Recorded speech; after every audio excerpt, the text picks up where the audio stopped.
from Nate Diaz choking out a Logan Paul lookalike, UFC legend BJ Penn actually losing a street fight, and one very unfortunate home intruder. Sometimes regular people pick fights with UFC fighters without knowing, and more often than not, they learn the hard way. So let's look at 5 times random people accidentally ended up fighting a UFC fighter. First up, this 21-year-old who broke into a house just for it to be the home of UFC light heavyweight title challenger Anthony Smith. It was 4 a.m. and while asleep in his home with his wife and 3 daughters present, Anthony heard a guy screaming at the top of his lungs. Sound warning, the guy has one loud scream on him.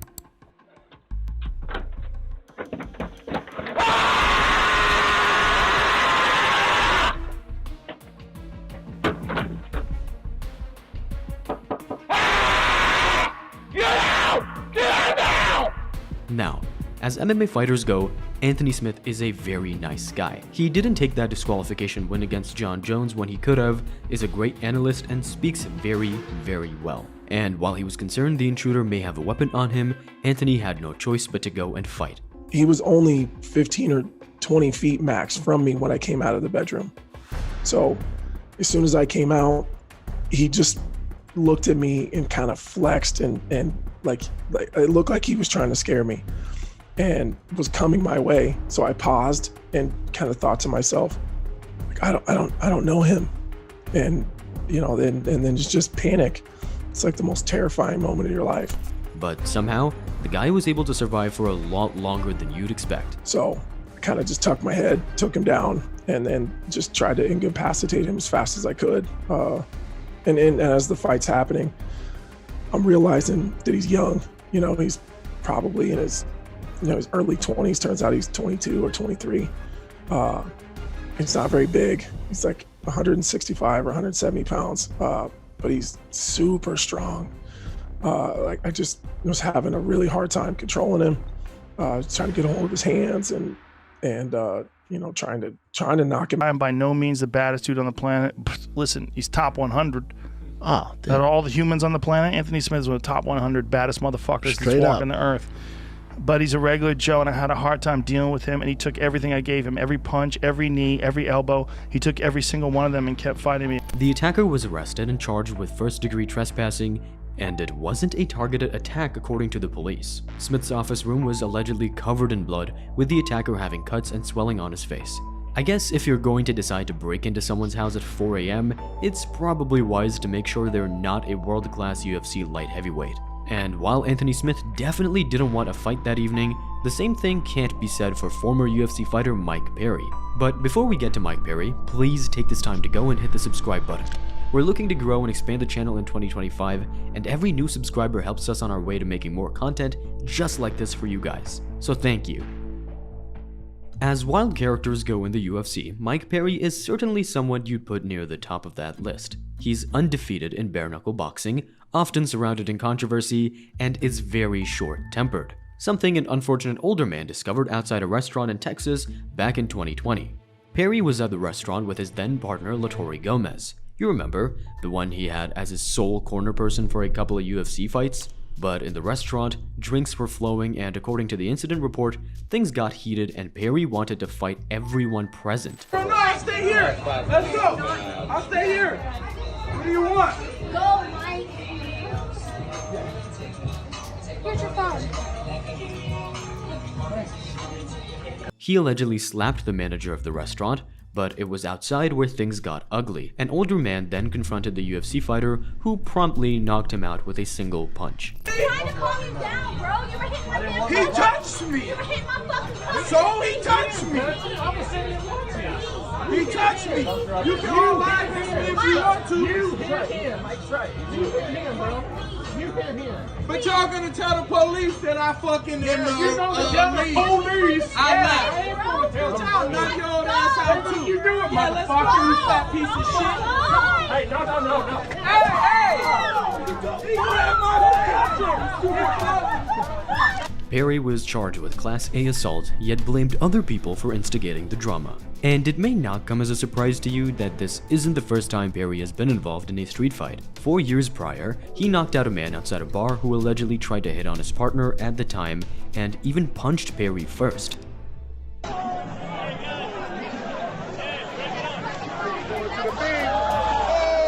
Alcohol is a wild thing. It'll literally give you the confidence to fight anyone, not realizing that with Mike Perry, you're seriously picking on the wrong person. And just like Mike Perry isn't the guy to mess with, Nate Diaz isn't either. It was after a Misfits boxing event back in 2023 where Nate Diaz was there supporting a teammate and clearly wanted some of the action of his own after the show. In the brief video footage we have, a brawl went down outside some bars when a guy approached Nate Diaz with his hands up, indicating he didn't want to fight. Well, if you knew Diaz, you would have known he wouldn't care one bit, because the third-degree black belt latched up a guillotine and choked the man unconscious in a matter of seconds. Oh yeah, Logan.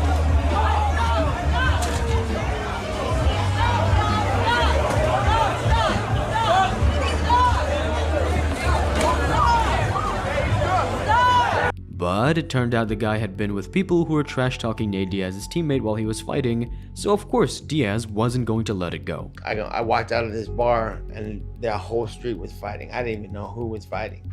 I was like, oh shit. It was late, it's 2 in the morning. So I started running around to the other side of the street where I saw some of my other homies over there, and I started crossing the street. I'm looking, and then fake Logan Paul runs up in my face. Like, whoa, whoa, whoa, whoa. And I'm like, whoa, back the fuck up. And I grabbed him by his hands. Cause he's like, whoa, whoa, like, this fool's gonna hit me. He's like, I'm like, back up. And he pushed into me. Fuck. And when he pushed into me, I had my headlock, and then the whole street was going crazy. Like, these fools are gonna fuck me up. So I choked his ass. Then, just a few hours later at 7 AM, Diaz turned himself in to the police. He was eventually released on a $10,000 bond, with his attorney claiming he was acting in self-defense. But the story was far from over there.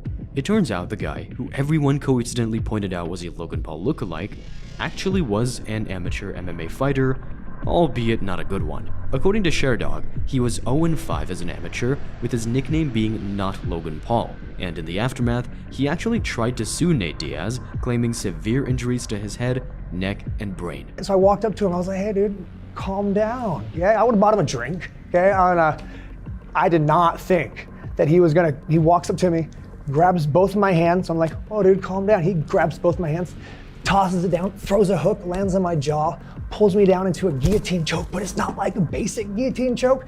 You know, your head's not right here, okay? His wrist was up tight, forcing the head into the solar plex, putting a deeper style choke, okay? Now, not only am I being choked out by Nate freaking Diaz, but I have 2 of Nate's friends. One of them's in the UFC, blast me in my ribs, okay? And by this point in time, I'm pretty sure I was already asleep. That choke was tight. He also wanted to recover damages due to suffering mental anguish, loss of enjoyment of life, psychological distress, medical expenses, and lost income due to being unable to work. I'm on the ground, the back of my head hits the street, I end up with 8 staples and a severe concussion.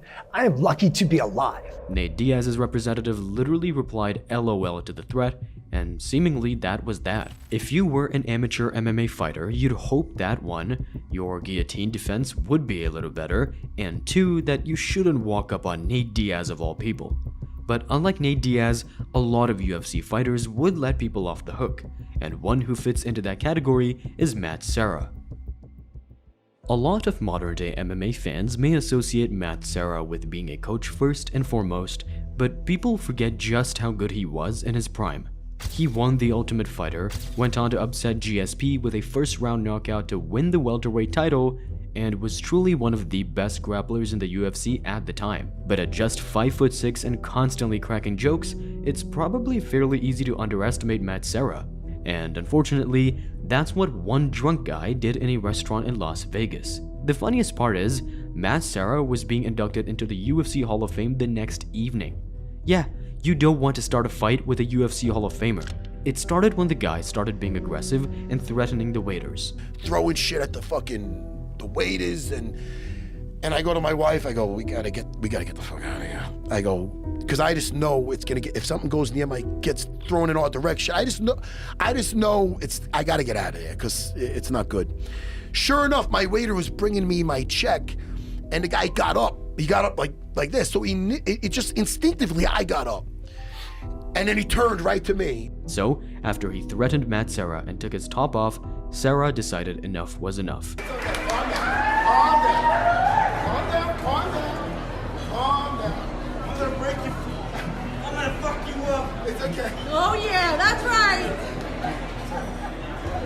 down now. It's all right. It's okay.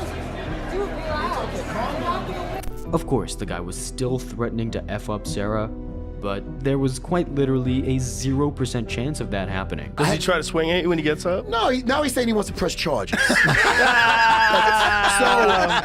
what happened was I'm gonna charge you with embarrassing him. Serra ended up handing the guy over to security, and that was that. So if you ever need to prove that Brazilian Jiu-Jitsu works, there is your proof. Up till now, the UFC fighters have always handled their business with ease. But this time, the UFC fighter actually lost. And it wasn't just any random fighter, but former lightweight and welterweight world champion BJ Penn. In his prime, BJ Penn was truly one of the greatest fighters the UFC had ever seen. Well, BJ, when you were on top, you were one of the baddest motherfuckers on earth. You really were. You were a guy who went all the way up to heavyweight to fight Lyoto Machida. I mean, I remember that fight. I mean, you did some wild shit, dude, and you were strangling a lot of fucking people, man. Yeah. And for jiu-jitsu guys, like for all my jiu-jitsu guys, you were the fucking man, because you were a smaller guy who choked out Matt Hughes, you know, who was so fucking good at the time, man. And Matt Hughes was a tank. When you got his back and choked him, everybody's like, oh shit, Jiu-jitsu's back. A two-weight world champion, UFC Hall of Famer, pioneer of the lightweight division, and someone not afraid to take on anyone. But despite all his success, BJ Penn's UFC and MMA career ended horribly, over 8 years without a victory and 7 straight defeats in the octagon. But his most embarrassing loss didn't come in the UFC, it came on the streets of Hawaii. In 2019, videos surfaced of BJ Penn in an altercation with a guy outside a bar, with the UFC fighter asking to be hit, and the guy happily obliged. Oh my god. Stop it, guys. Hey, hold on. Punch again, punch again. Stop!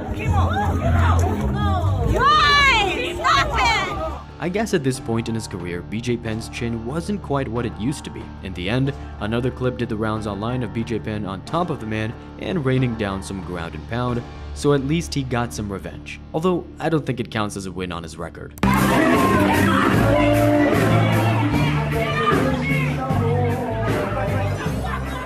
But either way, there's some random dude from a bar out there who can tell his friends he knocked out a UFC Hall of Famer with a single punch. And speaking of a bunch of people getting knocked out, check out this deep dive on the lengths Dana White is willing to go to promote the sport he likes so much to tell everyone about.